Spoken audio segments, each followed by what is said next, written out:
Salut à tous, bienvenue à nouveau sur la partie AWS. On va parler de la partie monitoring et report avec CloudWatch.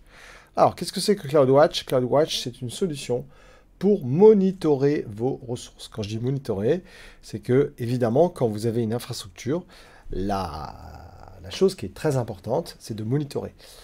Vous le faites déjà on-premise avec des solutions type peut-être Nagios ou SCOM ou PRTG. En tout cas, nous, on va utiliser la solution qui est intégrée dans C2 qui s'appelle CloudWatch. Alors CloudWatch, c'est pas que C2, hein. CloudWatch vous permet de monitorer absolument tout, que ce soit des bases de données, que ce soit de l'ELB, que ce soit vos disques, que ce soit vos machines virtuelles, que ce soit vos applications web. Tout est important puisque le but, c'est de monitorer vos ressources, c'est-à-dire les performances, les applications. Vous pouvez monitorer donc non seulement toutes les ressources qu'il y a dans AWS, mais également vous pouvez monitorer vos ressources on-premise. Qu'est-ce que vous allez pouvoir collecter? Donc CloudWatch permet de collecter tout ce qui est log, metrics et vote.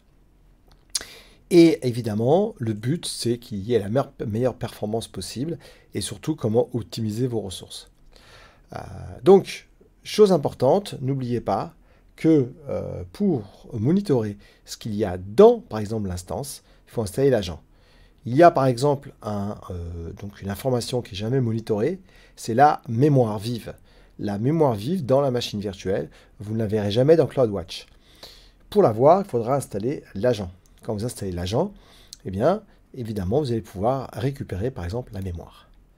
Donc justement, l'agent, c'est un programme que vous installez soit sur Linux, soit sous Windows.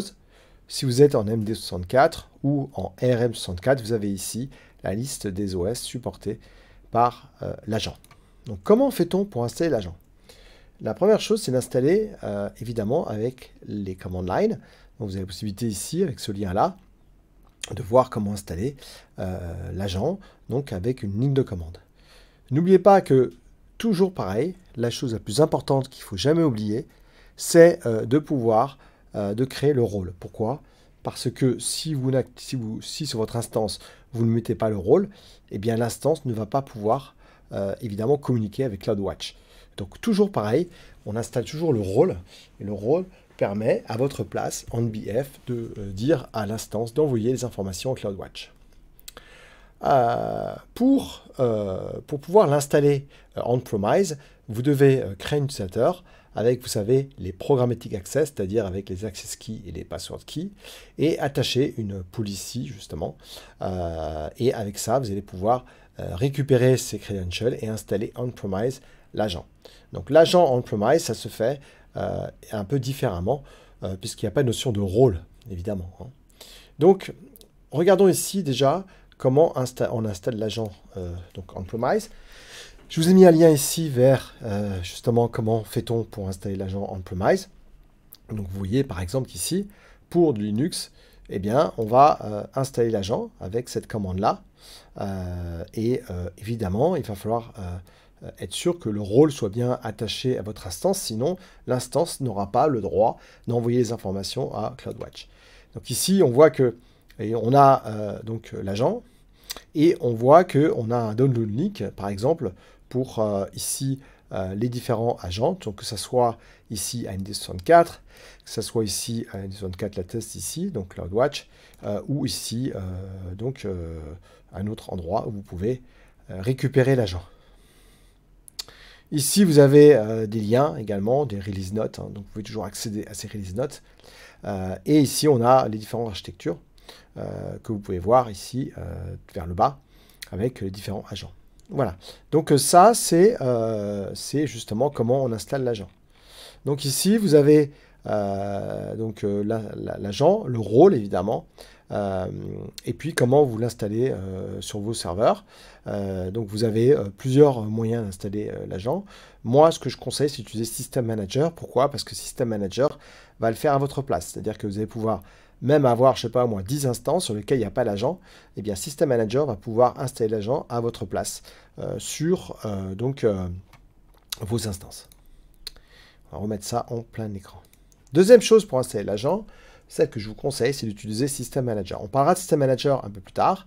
L'avantage, c'est que System Manager va pouvoir installer l'agent si, par exemple, vous ne voulez pas aller l'installer manuellement dans l'instance, parce que si vous avez 40 instances, vous n'allez pas vous amuser à installer en ligne de commande, évidemment, l'agent.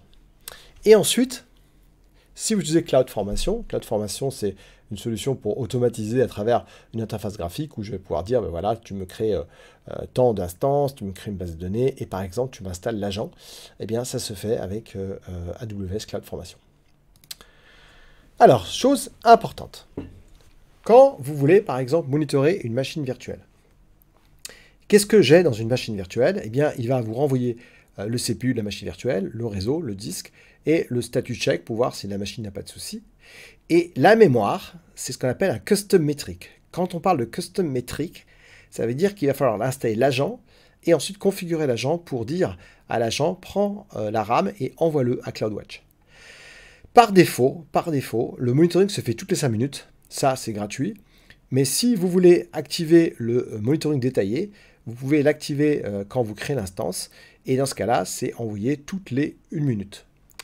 Et les logs sont stockés d'une façon indéfinie, où vous pouvez changer la retention. N'oubliez pas que CloudWatch, ce n'est pas CloudTrail. Hein.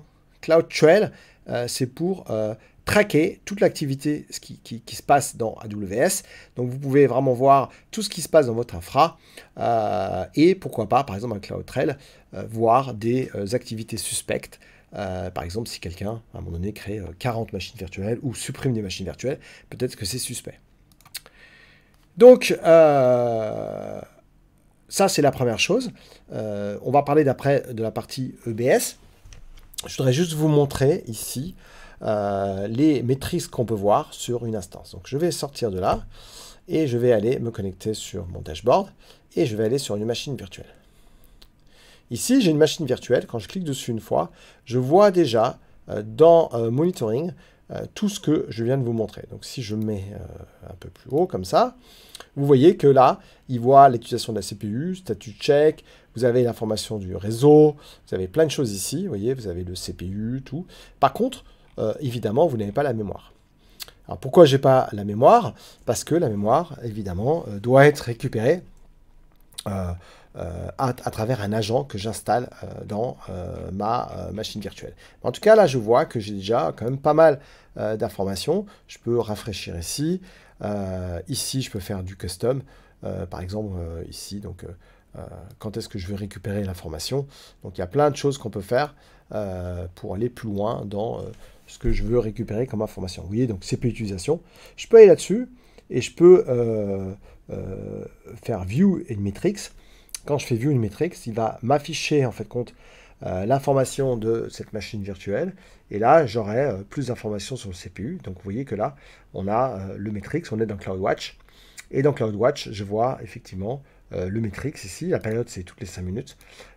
J'ai des informations ici où je peux créer une alerte, etc. Tout. Et je peux également voir tous les Metrics si je veux.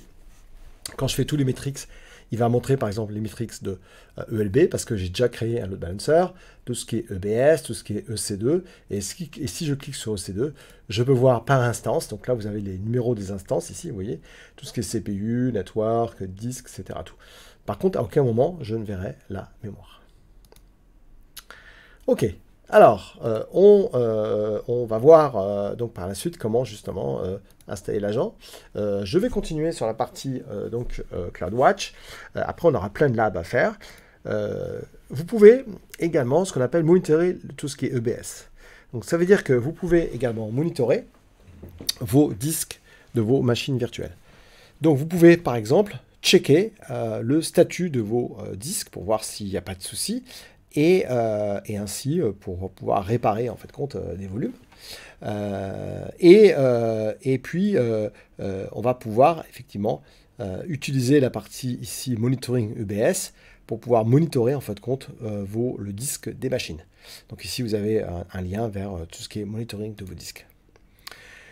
Pour ici maximiser tout ce qui est EBS et performance, on a évidemment donc un ensemble d'exemples ici, où on va pouvoir par exemple faire du 80 000 IOPS avec du SQL et le C2, et ici quels sont les 5 moyens que vous avez pour augmenter la performance d'une machine.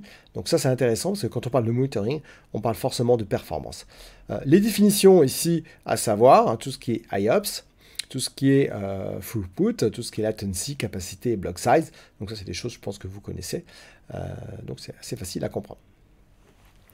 Alors, ici, on va pouvoir créer des alarmes. Créer une alarme, ça peut être effectivement pour du CPU, pour la latency, et je veux pouvoir créer en fait compte mes notifications, et j'ai différents types d'alarmes. Hein. Je peux avoir une alarme basée sur du statique, par exemple, imaginons sur du CPU. Je peux aussi baser mon alarme sur tout ce qui est anomaly detection, par exemple si mon CPU en général, être entre 20 et 30% tout le temps, mais si tout d'un coup il est à 70%, c'est peut-être pas normal. Ou alors avoir des alarmes qui sont basées sur tout ce qui est des expressions mathématiques. Ok, donc là, la première chose qu'on va faire, c'est faire une alarme basée sur le CPU, et on va créer une alarme qui dit que si le CPU est supérieur à 90%, eh bien, je vais pouvoir créer une alarme. Donc ça, c'est un exemple type que vous avez. Donc, je vais aller dans CloudWatch. Et dans CloudWatch, je vais pouvoir donc monitorer toutes les minutes. Mais attention, si vous faites toutes les minutes, c'est pas dans le free tier. D'accord? Donc, quand vous créez une instance, je vais vous montrer, vous allez pouvoir lui dire de monitorer toutes les minutes par minute, mais là, c'est payant. Et après, on va créer une alarme qui dit que si le CPU est au-dessus de 90%, eh bien, je vais pouvoir ici créer une alarme. Donc, comment ça se passe? Vous pouvez à n'importe quel moment activer, si la machine a été créée, le monitoring toutes les minutes. Dans ce cas-là, si vous cliquez dessus, attention, vous ne serez pas en free tier. Ensuite, comment je fais? Eh bien, je vais aller ici dans mon alarme, je vais choisir dans Metrics le nom de ma machine virtuelle, et je vais choisir tout ce qui est CPU utilisation.